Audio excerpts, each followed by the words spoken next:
BJP అధ్యక్షుడు ఎవరు అవ్వబోతున్నారు, ఎవరిని రాకేష్ రెడ్డి గారు సపోర్ట్ చేయబోతున్నారు అంటే ఏం చెప్తారు మరి ఇక్కడ? ఇప్పుడు మీకు నిన్న పార్లమెంట్ లో అమిత్ షా గారు సమాధానం ఇచ్చారు దీనికి.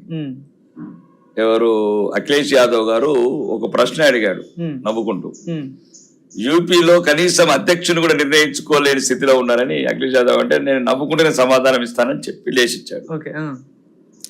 మీరు మాది ఒక సుమారు 12-13 కోట్ల సభ్యుల ఎన్నుకొని చేయాల్సిన ఒక ప్రక్రియ, అది ఆలస్యం అవుతుంది దేశవ్యాప్తంగా.